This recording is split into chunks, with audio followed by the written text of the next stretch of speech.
اچھا، اب جو لفظ قدر ہے اس کے حوالے سے دیکھ لیتے ہیں کہ جو یہ ہم نے پڑھا نا، انا انزلناہ فی لیلۃ القدر، قدر والی رات، ٹھیک ہے، شب قدر جس کو ہم کہتے ہیں. تو قدر کا جو لفظ ہے اہل تفسیر نے اس کے 4 معنی کیے ہیں، ٹھیک ہے، بیکاز لائک آئی سیڈ کہ one word can have several meanings and this is true for any language. ہر زبان میں یہ جو ہے ہمیں نظر آتا ہے کہ ایک لفظ کے ایک سے زائد معنی ہو سکتے ہیں.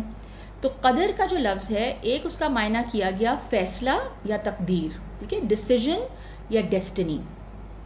اسی طرح جو دوسرا معنی ہے وہ ہے شرف اور منزلت، یعنی آنر والی رات، ٹھیک ہے، بہت زیادہ عزت اور عظمت والی رات. تھرڈ اس کا میننگ کیا گیا ہے قدر کا یعنی ویلیوز، ٹھیک ہے، جو آپ کی اقدار ہوتی ہیں نا انسان کی، جو جیسے ہم مورل ویلیوز کہتے ہیں. تو ایک میننگ اس کا یہ کیا گیا کہ یہ وہ رات تھی جب اقدار ملی انسانیت کو، مورل ویلیوز ملی، یونیورسل یعنی ایک values to live by. The fourth meaning is قدر کا جو کیا گیا ہے وہ ہے تنگ، یعنی کہ تنگ پڑ جانا، کم پڑ جانا، ٹھیک ہے. اچھا، پہلی اور جو دوسری رائے ہے فیصلہ یا تقدیر والی رات اور شرف اور منزلت آنر والی رات، اس کے مطابق اہل تفسیر جو کہتے ہیں کہ اس رات میں سال، جو پورا سال آنے والا ہوتا ہے، سال بھر کے اہم فیصلے کیے جاتے ہیں. اللہ رب العزت اس رات میں انسانوں کے حوالے سے بہت اہم ڈیسیجنز لیتے ہیں، اور یہ سب ڈیسیجنز اللہ تعالیٰ کی حکمت اور علم کے اوپر بیسڈ ہوتے ہیں. اسی سے اس رات کی قدر و منزلت بھی واضح ہو جاتی ہے کہ یہ رات کس قدر عظمت والی رات ہے، کتنی امپورٹنٹ رات ہے. جیسے کہ سورہ الدخان کی آیت نمبر 4 میں ہم دیکھتے ہیں، جو میں نے ابھی تھرڈ آیت ریسائٹ کی تھی نا کہ اس رات، مبارک رات میں ہم نے اس کو نازل کیا، اس کے بعد والی جو آیت ہے، فیہا یفرق کل امر حکیم، سارے کام جو حکمت پر مبنی ہیں اس رات طے کیے جاتے ہیں، اس رات طے پا جاتے ہیں، ٹھیک ہے، حکمت پر مبنی، اللہ تعالیٰ کی سپریم، اللہ تعالیٰ کی یعنی جو الٹیمیٹ وزڈم ہے اس کے اوپر اللہ تعالیٰ یہ سارے فیصلے فرماتے ہیں.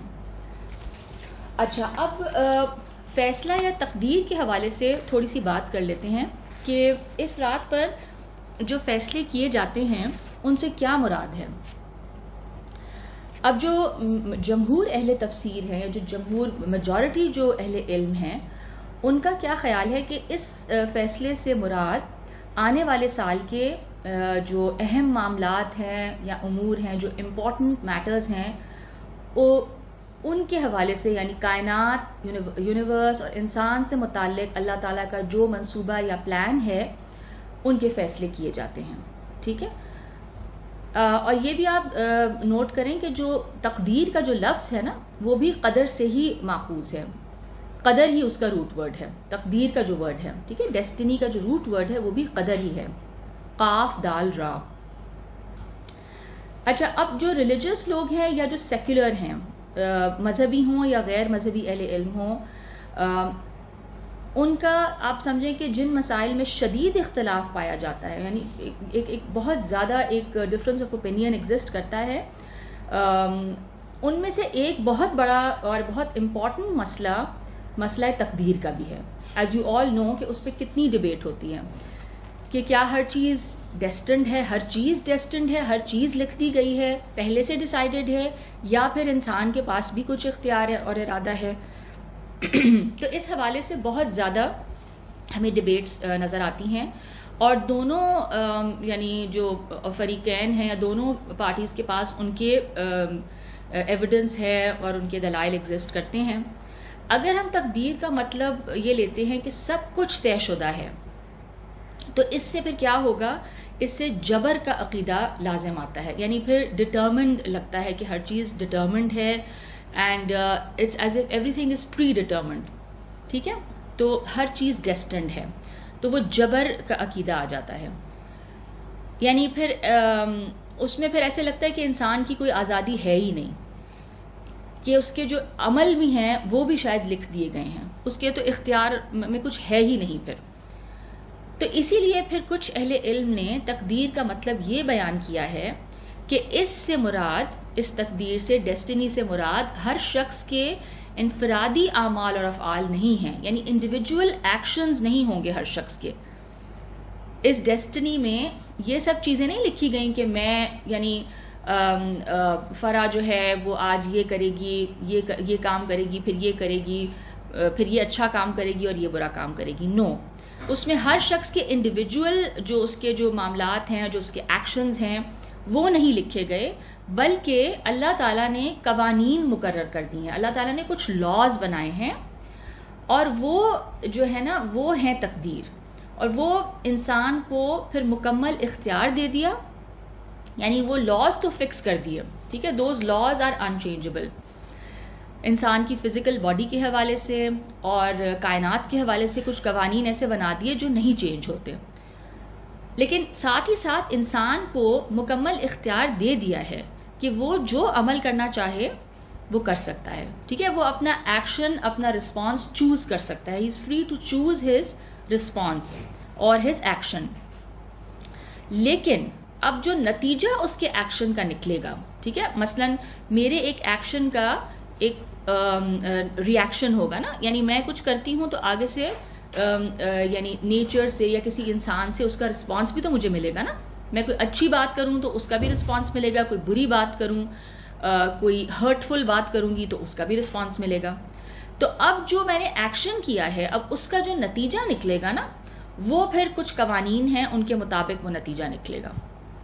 جو لوگ تقدیر کا پہلا والا مفہوم لیتے ہیں کہ ہر چیز طے شدہ ہے, تو انہوں نے پھر تقدیر کی دو قسمیں کی ہیں. ایک وہ کہتے ہیں کہ تقدیر مبرم ہے, اور ایک ہے تقدیر معلق. یعنی مبرم سے مراد ہیں کہ اللہ کے وہ قوانین اور فیصلے ہیں جو کہ غیر متبدل ہیں, ان چینجنگ ہیں. کچھ تو ایسے فیصلے ہیں جو بالکل اٹل ہیں, ٹھیک ہے.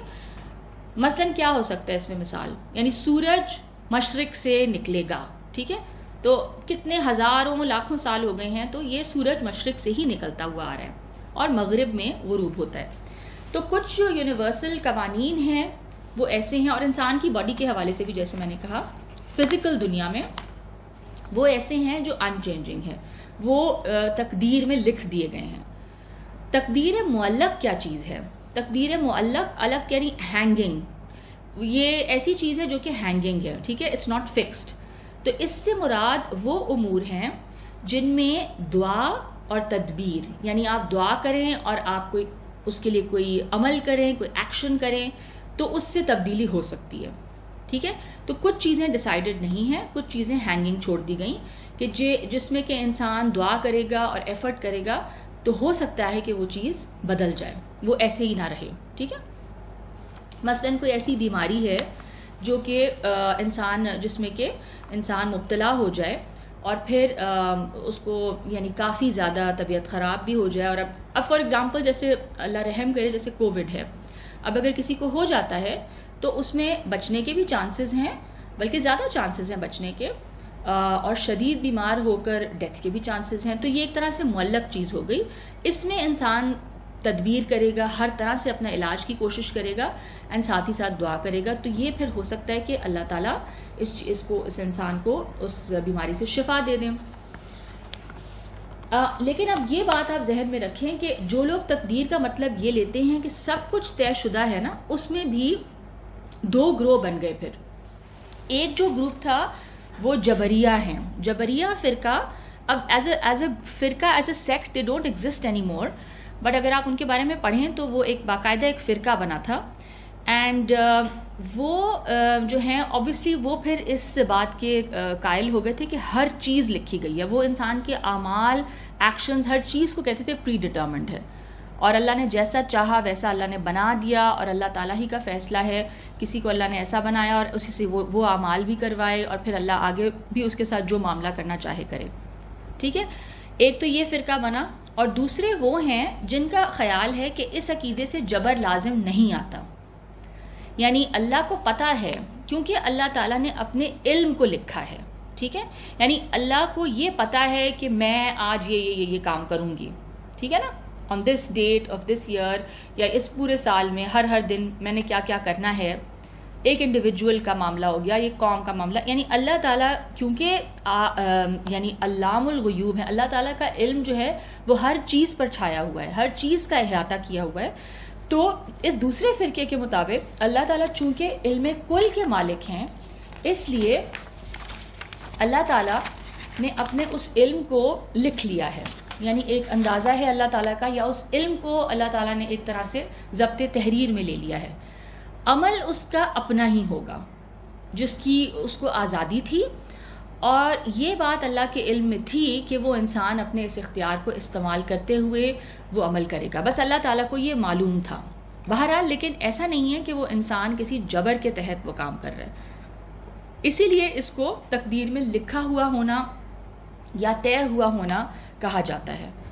اب یہ معاملہ تھوڑا سا مشکل ہے ٹو انڈرسٹینڈ، تو اگر آپ کے اس حوالے سے کوئی سوالات ہیں تو please keep them in mind اور note them down, and we can talk about it after the class.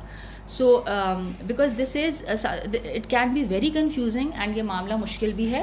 But بہرحال اگر ہم اس ڈسکشن کو ریپ اپ کریں، اس بحث کو اگر سمیٹیں، تو ہم یہ کہہ سکتے ہیں کہ معاملہ کیا ہے، جبر اور قدر کے درمیان ہے.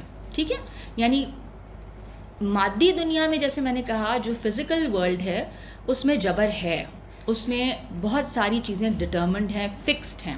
ہمیں نظر آتا ہے کہ ہر جگہ قانون لاگو ہیں، آگ جو ہے وہ ہمیشہ جلائے گی. ٹھیک ہے، یعنی ہر چیز کے پرنسپلز ہیں، اور those laws are unchanging, وہ نہیں بدلتے. اور انسان بھی اگر ہم دیکھیں تو اپنے جو اس کی فزیکل باڈی ہے، جو اس کا مادی پہلو ہے، اس لحاظ سے انسان بھی جبر کا شکار ہے. یعنی سانس لینا ہماری مجبوری ہے زندہ رہنے کے لیے، اسی طرح پانی پینا مجبوری ہے، کھانا کھانا. اگر کوئی ان سب چیزوں کو ڈینائی کرے اور وہ کہے کہ نہیں میں کھانے کے بغیر زندہ رہ کے دکھا سکتا ہوں، تو وہ نہیں رہ سکتا. ٹھیک ہے، تو اس حوالے سے تو جبر ہے، اللہ کا قانون اس کی باڈی پہ لاگو ہے، اور اسی قانون کے تحت اس کی پوری باڈی فنکشن کر رہی ہے. ذرا سی ایک چیز ادھر سے ادھر ہو گئی تو کیا ہوگا، پورا سسٹم خراب ہو سکتا ہے. تو یہ ایک طرح سے یہ بھی اگین جبر کا قاعدہ ہے. یہ لاز ہیں جو کہ ان پلیس ہیں ہماری باڈی پہ بھی، اور ہم بھی اس حوالے سے ان لاز کے تحت ہی ہم زندگی گزارتے ہیں. ٹھیک ہے، ہم ان لاز سے اباو ہو نہیں سکتے. البتہ اپنے ایمانی اور اخلاقی پہلو کے حوالے سے، یعنی جو ہم عقیدہ فارم کرتے ہیں اس دنیا میں، ٹھیک ہے، ایز این اڈلٹ، ٹھیک ہے، ایز چلڈرن تو ٹھیک ہے ہماری کنڈیشننگ کی جاتی ہے، پیرنٹس ہماری کنڈیشننگ کرتے ہیں، ہمیں سکھاتے ہیں، اور ہم اسی عقیدے پہ قائم ہو جاتے ہیں. لیکن ایز اڈلٹس پھر you are free to think about your beliefs and you are free to think about your actions. تو آپ ایک اس حوالے سے آپ آزاد ہیں، آپ کو اللہ نے انڈیپینڈنٹ تھاٹ دی ہے، اور آپ اپنے ایکشنز میں بھی انڈیپینڈنٹلی ڈیسیجنز لے سکتے ہیں، ججمنٹ آپ چیزوں کے حوالے سے کر سکتے ہیں. تو اس حوالے سے انسان آزاد ہے. ٹھیک ہے، اور اگر اس پہلو سے ہم یہ کہیں کہ انسان آزاد نہیں ہے، اس پہلو سے آزادی کو تسلیم نہ کریں کہ نہیں انسان تو ارادہ بھی نہیں کچھ کر سکتا، وہ بھی پری ڈٹرمنڈ ہے، وہ بھی رب کی طرف سے ہے، وہ تو اپنا ہاتھ نہیں اٹھا سکتا، تو پھر اخلاق اور شریعت کے احکامات کے حوالے سے انسان کیسے جواب دہ ہو سکتا ہے؟ پھر تو ہی از ناٹ آنسریبل. پھر آپ یعنی معاشرے میں ریفارمز کے حوالے سے قانون نافذ کرنے کی پھر یہ ساری چیزیں پوائنٹ لیس ہو جاتی ہیں نا پھر. اور ایجوکیشن، اس میں جو آپ تربیت کرنا چاہ رہے ہیں، یعنی انسان اگر فکسڈ ہی پیدا ہو گیا اور وہ انچینجبل ہے، بس اس نے وہی کرنا ہے جو لکھ دیا گیا ہے، تو پھر تو کوئی اس میں تبدیلی کا کوئی امکان ہی نہیں ہے پھر تو اور اسی طرح جواب دہ بھی نہیں ہے پھر وہ. He is not answerable for his actions, because Allah نے جو لکھ دیا بس اس نے وہی کیا. تو اس لحاظ سے اگر ہم اس کو سم اپ کریں تو معاملہ کچھ چیزیں ہمیں نظر آتا ہے کہ فکسڈ ہیں، اور مثلاً کہ میں کہاں پیدا ہو رہی ہوں، the colour of my skin, ٹھیک ہے، اینڈ بہت ساری چیزیں جو میرے جینیٹک کوڈ میں لکھ دی گئی ہیں وہ ڈٹرمنڈ ہیں، وہ فکسڈ ہیں، ان کو میں نہیں بدل سکتی. ٹھیک ہے، لیکن جیسے میں نے کہا as far as my thoughts go, as far as my decisions and بہت سی چیزوں میں میری آزادی ہے، اور وہ دیٹ از دا ایریا جہاں پہ اللہ تعالیٰ نے ہمیں اکاؤنٹیبل ٹھہرایا ہے. وہی بس وہ ایریا ہے. مجھ سے یہ نہیں پوچھا جائے گا کہ میری کیا کہتے ہیں، میں نے یعنی میرا رنگ ایسا کیوں ہے، یا میں جو ہے نا میرا جسم موٹا کیوں ہے، یا مجھے اگر کوئی بیماری ہے تو یہ نہیں پوچھا جائے گا یہ بیماری کیوں تمہیں لگ گئی. ان حوالوں سے تو میں مجبور ہوں نا, تو ان چیزوں میں جن چیزوں میں میری کوئی آزادی نہیں ہے تو پھر کوئی آنسربلٹی بھی نہیں ہے. ٹھیک ہے, تو انہی چیزوں میں انسان آنسربل ٹھہرایا جائے گا جس میں کہ اللہ تعالیٰ نے اس کو فریڈم دیا. اچھا, اب یہ رات 1000 راتوں سے بہتر ہے. یہ کہا گیا کہ یہ رات 1000 راتوں سے بہتر ہے, مگر 1000 مہینوں سے بہتر ہے, 1000 مہینوں سے بہتر ہے, مگر یہ ذکر نہیں کیا گیا کہ کس حوالے سے بہتر ہے. یعنی اسی طرح جو الف کا ورڈ استعمال ہوا, الف جو عربک میں 1000 کو کہتے ہیں. ٹھیک ہے, یہاں جو کہا گیا نا لیلۃ القدر خیر من الف شہر, لیلۃ القدر بہتر ہے 1000 مہینوں سے. تو الف شہر, الف کا جو ورڈ ہے اس کا کیا مطلب یہ ہے کہ 1000 ہی اس کا متعین عدد ہی اس کا مطلب ہے, کہ یا پھر اس سے مراد محض کثرت ہے. بیکاز سم ٹائمز آپ کہتے ہیں میں نے 1000 دفعہ, ہم بھی اپنی زبان میں کہتے ہیں 1000 دفعہ فون کیا تمہیں میں نے, 1000 دفعہ میں نے یہ بات کی ہے.